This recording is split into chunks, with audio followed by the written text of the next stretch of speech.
भारतीय उर्वरक क्षेत्र वैश्विक बाजार को आकार देने में निभा रहा है महत्वपूर्ण भूमिका। नई दिल्ली में भारतीय उर्वरक संघ के 59वें वार्षिक सेमिनार 2023 का उद्घाटन केंद्रीय रसायन एवं उर्वरक मंत्री डॉक्टर मनसुख मांडविया ने कहा, 3 मिलियन टन से अधिक यूरिया क्षमता को किया गया है पुनर्जीवित।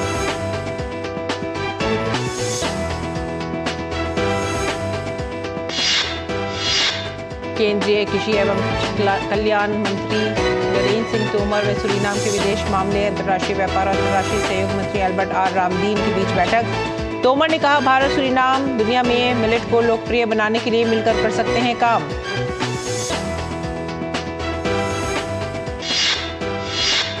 तूफान मीचोंग से प्रभावित राज्यों में हाल बेहाल। लगातार बारिश के कारण आंध्र प्रदेश के कई जिलों में बाढ़ जैसे हालात। गुंटूर में बाढ़ के पानी से मिर्च की खेती को भारी नुकसान। तमिलनाडु की राजधानी चेन्नई में भी चक्रवात मीचोंग से भारी तबाही।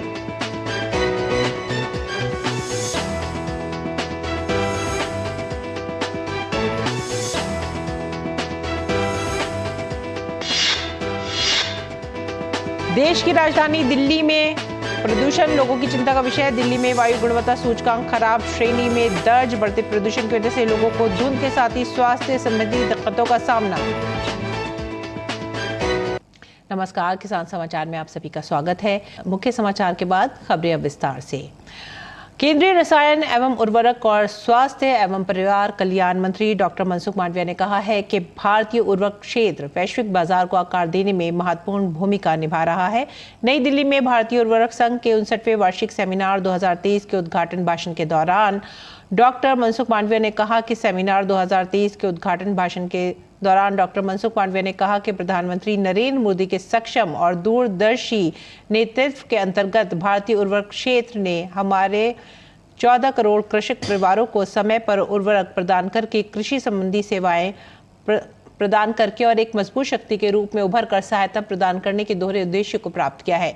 डॉक्टर मांडविया ने कहा कि सरकार छोटे और सीमांत किसानों के लिए अपनी सहायता बढ़ा रही है, उनके कल्याण को प्राथमिकता दे रही है और इस तरह देश के खाद्य सुरक्षा लक्ष्य को पूरा कर रही है। उन्होंने कहा कि भारत सरकार ने पिछले 2-3 वर्षों के दौरान वैश्विक स्तर पर वस्तुओं की ऊंची कीमतों की प्रभाव को हावी नहीं होने दिया। स्थिर अधिकतम खुदरा मूल्य MRP पर उर्वरकों की उपलब्धता सुनिश्चित की है। इसके परिणाम स्वरूप वैश्विक स्तर पर खपत में गिरावट की तुलना में इन वर्षों के दौरान उर्वरक की खपत स्थिर रही है और रिकॉर्ड कृषि उत्पादन हुआ है। और केंद्रीय मंत्री ने सरकार द्वारा आत्मनिर्भरता की दिशा में किए गए प्रयासों के बारे में कहा कि 3 मिलियन टन से अधिक यूरिया क्षमता को पुनर्जीवित किया गया है और अगले कुछ वर्षों में अतिरिक्त क्षमता के चालू होने की आशा है।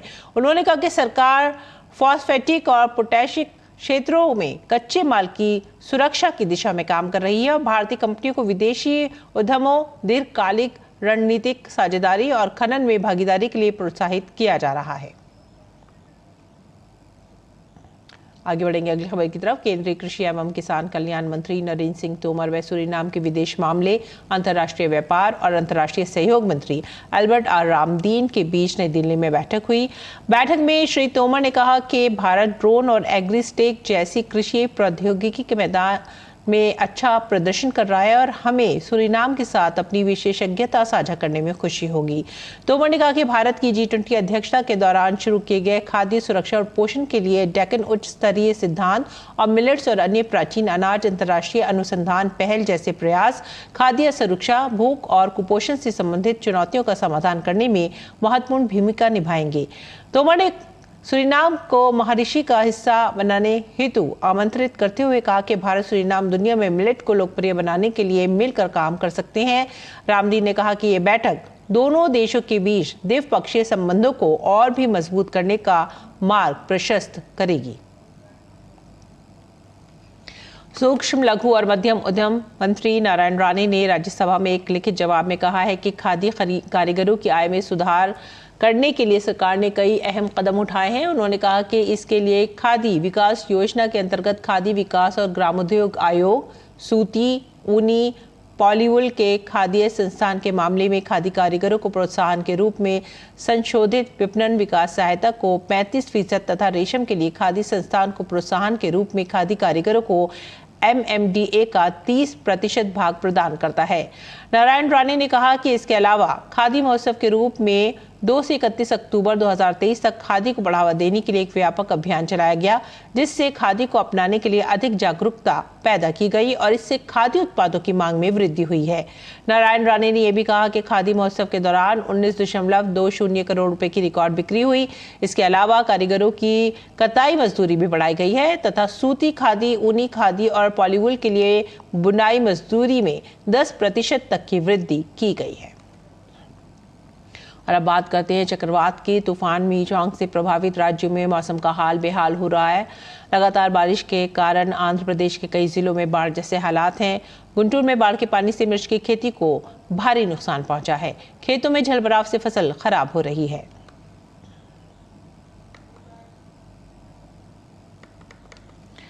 तमिलनाडु की राजधानी चेन्नई में भी चक्रवात मीचोंग से भारी तबाही मची है। जल भराव की वजह से चेन्नई और चेंगलपट्टू के 6 ब्लॉकों में स्कूल और कॉलेज बंद हैं। वहीं कांचीपुरम जिले के 2 ब्लॉकों में भी शैक्षणिक संस्थानों को बंद रखा गया है। दक्षिणी रेलवे ने 15 ट्रेन सेवाएं रद्द की हैं, लेकिन मेट्रो रेल और उड़ान सेवाएं सामान्य रूप से चल रही हैं। वहीं अधिकांश स्थानों पर बिजली आपूर्ति बहाल कर दी गई है। चक्रवात से प्रभावित इलाकों में मदद के लिए प्रशासन पूरी मुस्तैदी के साथ जुटा हुआ है। और रुख करते राजधानी का। देश की राजधानी दिल्ली में बढ़ता प्रदूषण लोगों की चिंता का विषय बना हुआ है। दिल्ली में वायु गुणवत्ता सूचकांक खराब श्रेणी में दर्ज किया गया। बढ़ते प्रदूषण की वजह से लोगों को धुंध के साथ ही स्वास्थ्य संबंधी दिक्कतों का सामना भी करना पड़ रहा है। जैसे काफ़ी दिक्कत आती है। जैसे हम अगर ट्रेनिंग करते हैं तो हमारे सीधा गले में लगता है पोल्यूशन एंड मतलब को सांस लेने में थोड़ी दिक्कत होती है, तो जिसकी वजह से हमारी ट्रेनिंग पे इफेक्ट पड़ता है। विंटर भी है एंड विंटर में पॉल्यूशन ज़्यादा है, तो उसकी वजह से जब हमारे लंग्स में थोड़ी प्रॉब्लम आती है तो हम कम ट्रेनिंग करने की सोचते हैं। हम ज़्यादा से ज़्यादा पानी पीने की कोशिश करते हैं ताकि हमारा गला चोक ना हो। एंड कभी कभार बीच में कुछ 2 मिनट के ब्रेक ले लेते हैं ताकि हम लोग सेफ रहें। गाड़ियों की वजह से थोड़ा प्रदूषण है, जैसे गाड़ियों का जैसे जाम है, इसकी वजह से ज़्यादा प्रदूषण है सर। निकलना चाहिए, जगह जगह जाम है। पाड़गंज देख लो, इधर देख लो, लाल किला देख लो, बहुत जाम मिलता है सर। बहुत गाड़ियों का है प्रदूषण। दिक्कत मतलब सांस फूलती है, दिखता नहीं ज़्यादातर इसलिए, और चेहरे में लगता है दर्द होने लग जाता है सर वगैरह में, उसकी वजह से। केंद्र सरकार द्वारा शुरू किए गए फसल अवशेष प्रबंधन का असर अब जमीन पर दिखने लगा है। केंद्र के इस कार्यक्रम में CII भी अहम भूमिका निभा रहा है। बिरला सॉफ्ट, गुडियर, फिडेलिटी, अपार energy, IOCL, Cummins, PTC India, financial services, HDFC bank और SBI कार्ड सहित प्रमुख कॉरपोरेट समर्थकों के सहयोग से इस कार्यक्रम के तहत 4.97 लाख एकड़ कृषि क्षेत्र और 88,000 किसानों को कवर किया गया है। आइए देखते हैं ये खास रिपोर्ट। 2018 में पंजाब के 19 गांवों में एक पायलट प्रोजेक्ट के साथ शुरुआत करते हुए CII फाउंडेशन ने फसल अवशेष प्रबंधन परियोजना में 2023 तक पंजाब और हरियाणा के उन 12 जिलों में 432 गांवों को कवर किया जहां पराली जलाने की घटनाएं सबसे ज्यादा हुई थी। इस कार्यक्रम में गांव में मशीनरी की आवश्यकता को पूरा करने के लिए सामुदायिक उपकरण बैंकों का निर्माण, मशीनरी की आवश्यकता को पूरा करने के लिए प्रत्येक गांव में फाउंडेशन और तकनीकी प्रशिक्षण शामिल है। टूल बैंक में कौन कौन सी मशीनें हैं, कौन कौन से टूल्स हैं? इसमें हैप्पी सीडर है, जीरो ड्रिल है, MB प्लाव है, सुपर सीडर है, मल्चर है, रूटावेटर है और DSR मशीन है। जैसे पानी की बचत की तरफ भी हमने ध्यान दिया। जैसे हम DSR से अगर बिजाई करते हैं तो उसमें पानी बहुत कम लगता है। अगर हम DSR से मैनुअल बिजाई करवाते हैं जैसे पैडी की, और तो उसमें खर्चा ज़्यादा आता है, तो इससे हमारा खर्चा ही बचता है और पानी बचता है, और तो हमारे पास DSR भी है उस चीज़ के लिए। सामाजिक व्यवहार परिवर्तन, जागरूकता, समुदाय की भागीदारी और पराली के समाधान के मुद्दे पर काम करने के लिए गाँव को समूहों में एक साथ लाना, गांव के युवाओं को स्वयंसेवकों के रूप में शामिल करना जो अन्य किसानों को प्रशिक्षित और प्रेरित करें। इसके साथ ही तकनीकी समाधानों के माध्यम से कृषि अभ्यास का परिवर्तन भी इस कार्यक्रम का महत्वपूर्ण हिस्सा है। चाचा आप बताइए, ये जो सिस्टम है पराली मैनेजमेंट का, ये कब से आपने अडॉप्ट किया, कब से शुरू किया? पहले तो ऐसे जलानी पड़े आती है, फिर हम खुद भी परेशान होने लग गए क्योंकि शाम को जो खेत पर जुताई कर देते आँखें में धुआं जलन हो जाती, सांस लेना मुश्किल हो जाता। फिर CID फॉर्शन आया यहाँ, इसके साथ हम जुड़े आहिस्ता आहिस्ता उन्होंने बताया, औजार दिए उन्होंने। हमारे पास इतने साधन भी नहीं थे, आज तो बहुत ज़्यादा साधन आ रहे हैं क्योंकि मशीनरी आ गई सारी हैप्पी सीडर है, रूटावेटर है, ड्रिल मशीन है, इनसे है ना मल्चर है, इनसे हम आराम से बुआई भी कर देते हैं और पराली भी ज़मीन में मिल जाती है, खाद की बचत हो जाती है उसमें। खेतों से बायोमास का संग्रह और औद्योगिक उपयोग के लिए आपूर्ति, भूसे का मूल्य, पुआल की इन सीटू रिसाइकलिंग जैसी गतिविधियां मिट्टी की गुणवत्ता बढ़ाने के साथ साथ किसानों की आय के भी नए साधन खोल रही हैं।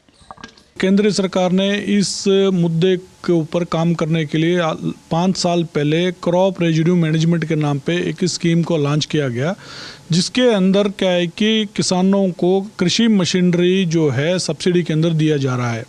तो जो निजी किसान है उनको लगभग 50% सब्सिडी दिया जा रहा है और एक कस्टम वायरिंग सेंटर के नाम पे स्थापित करने के लिए लगभग 80% की सब्सिडी दिया गया।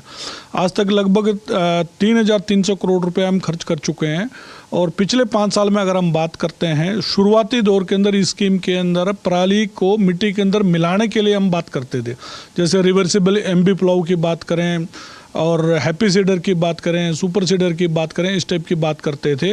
और अब पिछले 2 साल से अब हम एक्सी2 मैनेजमेंट के भी एक विकल्प दे रहे हैं, ताकि अगर किसान कोई चाहे तो अपने पराली को बाहर निकाल के गांठे बना के, ताकि उसका एक इनकम का साधन भी बन सके। सीआईआई के इन प्रयासों से हरियाणा और पंजाब के 432 गांव में पराली जलाने की समस्या पर 86% तक नियंत्रण पाया जा चुका है और साथ ही हरियाणा के 23,670 और पंजाब के 64,379 किसानों को चौतरफा लाभ भी हुआ है। कैमरामैन राधे कृष्ण के साथ रमा त्यागी की रिपोर्ट, डीडी न्यूज। और अब बात विकसित भारत संकल्प यात्रा की। आगरा में विकसित भारत संकल्प यात्रा शहर और ग्रामीण क्षेत्रों में पहुंचकर केंद्र सरकार द्वारा संचालित विभिन्न योजनाओं से लोगों को जागरूक करने का कार्य कर रही है। इस दौरान लाभार्थियों ने अपने जीवन में आए बदलाव के बारे में जानकारी भी दी। विकसित भारत संकल्प यात्रा नगर निगम क्षेत्र के शिल्पग्राम परिसर पहुंची। कार्यक्रम का शुभारंभ पूर्व मंत्री विधायक डॉक्टर जीएस धर्मेश द्वारा किया गया। इस दौरान विधायक डॉक्टर जीएस धर्मेश द्वारा विकसित भारत के लिए शपथ भी दिलाई गई।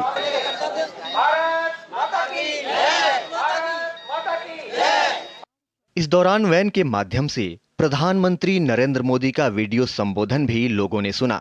कार्यक्रम के दौरान केंद्र सरकार से जुड़ी योजनाओं का लाभ पात्र लाभार्थियों को देने के लिए शिविर का आयोजन किया गया, जिसमें आयुष्मान भारत योजना, आधार कार्ड, उज्ज्वला योजना, पीएम स्वनिधि योजना, पीएम किसान सम्मान निधि सहित विभिन्न योजनाओं के पात्र लाभार्थियों का पंजीकरण किया गया। विकसित भारत संकल्प यात्रा के द्वारा लोगों को केंद्र की योजनाओं के प्रति जागरूक किया जा रहा है और मौके पर ही लोगों को योजनाओं का लाभ भी मिल रहा है।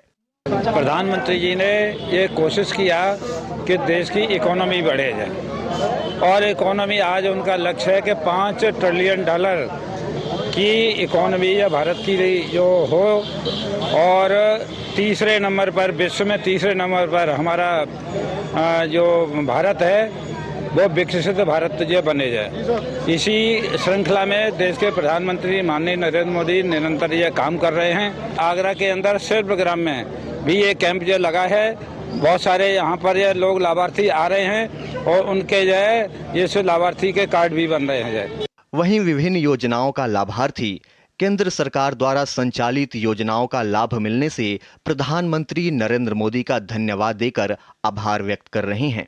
पहले मुझे बहुत परेशानी होती थी खाना बनाने में, चूल्हे पर रोटी बनाते थे, सिलेंडर फ्री मिला उज्ज्वला, तो अब हमें कोई दिक्कत नहीं होती खाना बनाने में। अच्छे से खाना पीना अच्छे से बनाते हैं, खाते हैं, नाकों से आंसू आते हैं, अच्छी तरह से कोई दिक्कत नहीं होती है। इसके लिए मोदी जी आपका बहुत बहुत धन्यवाद। मोदी जी की तरफ से मुझे आयुष्मान कार्ड मिला है, जिसमें भविष्य में कभी कोई बीमारी होती है अगर, तो उसका इलाज किसी से कर्ज नहीं लेना पड़ेगा, खुद अपनी सहायता खुद कर सकते हैं, अपने परिवार की आर्थिक स्थिति को सुधार सकते हैं और इसके लिए मैं मोदी जी को बहुत बहुत धन्यवाद देती हूँ। विकसित भारत संकल्प यात्रा भारत सरकार की अब तक की सबसे व्यापक पहुंच वाली पहल है। समावेशी विकास के दृष्टिकोण पर आधारित इस यात्रा के माध्यम से ये सुनिश्चित करने का निरंतर प्रयास किया गया है कि सरकारी योजनाओं का लाभ देश के हर कोने तक पहुंचे। Bureau report, DD news. और आइए अब जानते हैं मंडी भाव, देखते हैं क्या रहा देश भर की मंडियों में भाव।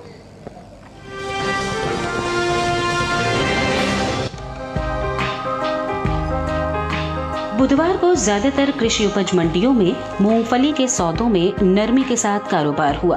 वहीं बात आवक की करें तो इन दिनों अधिकांश मंडियों में मूंगफली की आवक सामान्य देखने को मिल रही है। भाव पर नजर डालें तो एग मार्केट के मुताबिक गुजरात के सावरकुंडला मंडी में 5 दिसंबर को मूंगफली का भाव रहा 6,805 रुपए।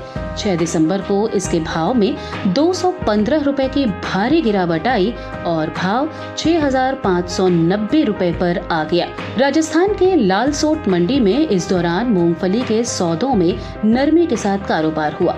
यहाँ 5 दिसंबर को मूंगफली का भाव था 5,900 रुपए। 6 दिसंबर को इसके सौदे 95 रुपए गिरकर 5,805 रुपए पर हुए। इसी तरह उत्तर प्रदेश की बेवर मंडी में मूंगफली के भाव में सुस्ती देखने को मिली। यहाँ 5 दिसंबर को मूंगफली का भाव रहा 5,600 रुपए। 6 दिसंबर को इसके सौदे 100 रुपए टूटकर 5,500 रुपए पर हुए। घरेलू स्तर पर इस साल मूंगफली की पैदावार में बढ़त देखने को मिल सकती है।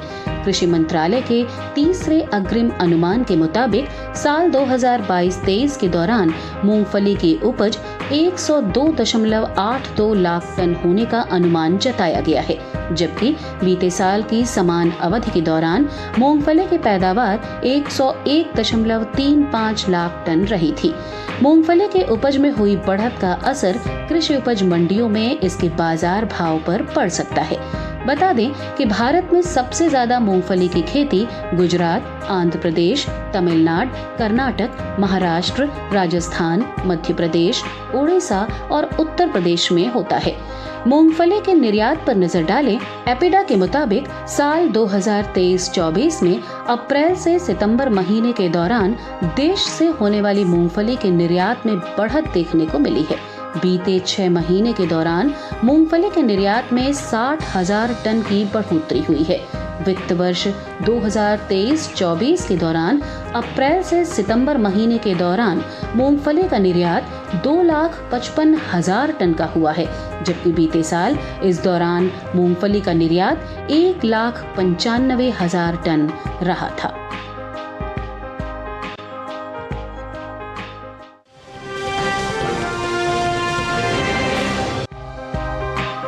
कृषि उपज मंडियों में इन दिनों चने की आवक सामान्य देखने को मिल रही है। भाव की बात करें तो बुधवार को एग मार्केट के मुताबिक गुजरात के सावरकुंडला मंडी में 5 दिसंबर को चने का भाव था 5,500 रुपए।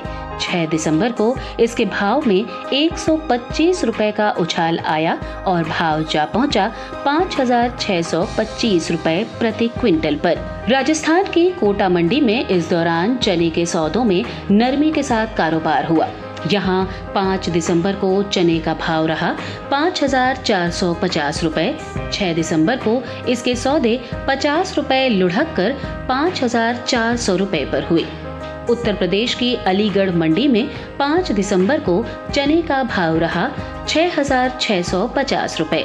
6 दिसंबर को इसके सौदे 20 रुपए लुढ़क कर 6,630 रुपए पर हुए। राज्य की ही बदायूं मंडी में 5 दिसंबर को चने का भाव था 6,160 रुपए। 6 दिसंबर को इसके सौदे में 5 रुपए की तेजी आई और भाव 6,165 रुपए पर आ गया। उत्तर प्रदेश की दूसरी मंडियों में चने के भाव बात करें तो यहाँ बुधवार को सुल्तानपुर मंडी में चने का भाव रहा 6,480 रुपए, जबकि राज्य की ही पूरनपुर मंडी में इस दौरान चने के सौदे 6,150 रुपए पर हुए। घरेलू स्तर पर इस साल कुल दलहन की पैदावार अच्छी होने का अनुमान जताया गया है। कृषि मंत्रालय के तीसरे अग्रिम अनुमान के मुताबिक देश में साल 2022-23 के दौरान कुल दलहन की पैदावार 275,04,000 टन होने की उम्मीद है, जो पिछले साल के 273.02 लाख टन के उत्पादन की तुलना में 2.02 लाख टन अधिक है। वहीं बात चने की पैदावार की करें, साल 2022-23 के दौरान घरेलू स्तर पर रबी चने की पैदावार 135.43 लाख टन होने का अनुमान जताया गया है, जो बीते साल इस दौरान 135.44 लाख टन रही थी।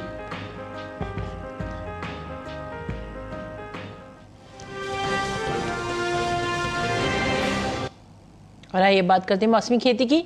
किसान इस मौसम में कैसे रखें अपनी खेती का ख्याल, देखते हैं।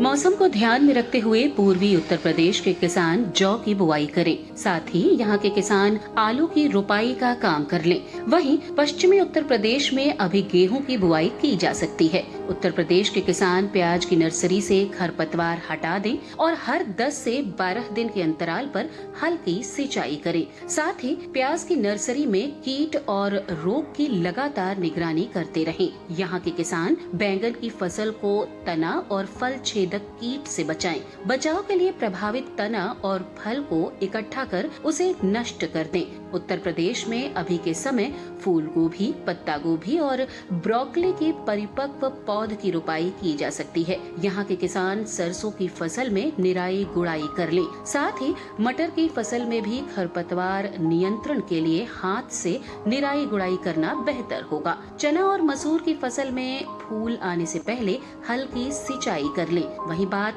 बिहार की करें तो चना, मसूर, मटर और राजमा जैसे दलहनी फसलों की बुआई का काम पूरा कर लें। बिहार के किसान समय से बोई गई सरसों की फसल में निराई गुड़ाई कर लें। सरसों में पौध से पौध की दूरी 12 से 15 सेंटीमीटर रखें। साथ ही यहाँ के किसान सरसों की फसल में जरूरत के अनुसार सिंचाई करें और फसल की लगातार निगरानी करते रहें।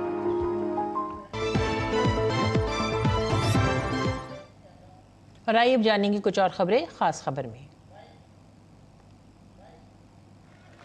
भारतीय जनता पार्टी की संसदीय दल की बैठक हुई। बैठक में प्रधानमंत्री नरेंद्र मोदी, बीजेपी के राष्ट्रीय अध्यक्ष जेपी नड्डा सहित पार्टी के वरिष्ठ नेताओं के साथ दोनों सदनों के भाजपा सांसद भी शामिल हुए। राजस्थान, मध्य प्रदेश और छत्तीसगढ़ में मिली प्रचंड जीत पर प्रधानमंत्री मोदी को सम्मानित किया गया। संसदीय कार्य मंत्री प्रहलाद जोशी ने बैठक के बाद कहा कि 3 राज्यों के साथ तेलंगाना में भी भाजपा मजबूत हुई है। प्रहलाद जोशी ने कहा कि बीजेपी सत्ता चलाने के लिए सबसे पसंदीदा पार्टी है। राष्ट्रपति द्रौपदी मुर्मू ने नई दिल्ली स्थित विज्ञान भवन में Laxmipal Singhania IIM Lucknow national leadership पुरस्कार कार्यक्रम में हिस्सा लिया। राष्ट्रपति द्रौपदी मुर्मू ने कल्याणकारी और दूरदर्शी सोच के लिए IIM लखनऊ को बधाई भी दी। राष्ट्रपति द्रौपदी मुर्मू ने कहा कि भारत दुनिया का तीसरा सबसे बड़ा स्टार्टअप इकोसिस्टम है। राष्ट्रपति ने कहा कि भारत के युवा आज विश्व की कई विख्यात कंपनियों के उच्च पद पर तैनात हैं। शरद पवार की अगुवाई वाली NCP के नागपुर में राज्य विधानसभा में पार्टी कार्यालय पर दावा ठोका है। शरद पवार खेमे के नेता अनिल देशमुख ने कहा है कि विधान भवन का कार्यालय शरद पवार गुट का है, अजीत पवार के नेतृत्व वाले गुट का नहीं। जम्मू कश्मीर के बांदीपुरा पुलिस ने एक मामले में बांदीपुरा में 14 मरला आवासीय भूमि कुर्क की है। भूमि की पहचान आतंकवाद से प्राप्त होने वाले आय के रूप में की गई थी। वित्त मंत्री निर्मला सीतारमण एक बार फिर से देश की सबसे ताकतवर महिला बनी है। फोर्ब्स ने दुनिया की 100 सबसे शक्तिशाली महिलाओं की लिस्ट जारी की। इस लिस्ट में भारत की 4 महिलाएं भी शामिल हैं। इस लिस्ट में निर्मला सीतारमण ने लगातार 5वीं बार अपनी जगह बनाई है। थल सेना प्रमुख जनरल मनोज पांडे ने पुणे के मिलिट्री इंजीनियरिंग कॉलेज के दीक्षांत समारोह में भाग लिया। इस दौरान जनरल मनोज पांडे ने अग्निपथ योजना की तारीफ करते हुए कहा कि इससे तकनीकी रूप से अधिक कुशल सैनिक सामने आएंगे। असम की राजधानी गुवाहाटी में गुरुवार की सुबह 5:42 पर भूकंप के झटके महसूस किए गए। राष्ट्रीय भूकंप विज्ञान केंद्र के अनुसार इन झटकों की तीव्रता रिक्टर पैमाने पर 3.5 मापी गई। हालांकि किसी तरह के नुकसान की खबर नहीं है। संयुक्त राष्ट्र की शीर्ष इकाइयों में शामिल यूनेस्को ने गुजरात के पारंपरिक गरबा डांस को सांस्कृतिक धरोहर माना है। यूनेस्को ने गरबा डांस को दुनिया भर में गौरवशाली उपलब्धि मानी जाने वाली सूची में शामिल किया है। इसी के साथ ही आप हमारी पूरी टीम को दीजिए आज्ञा। नमस्कार।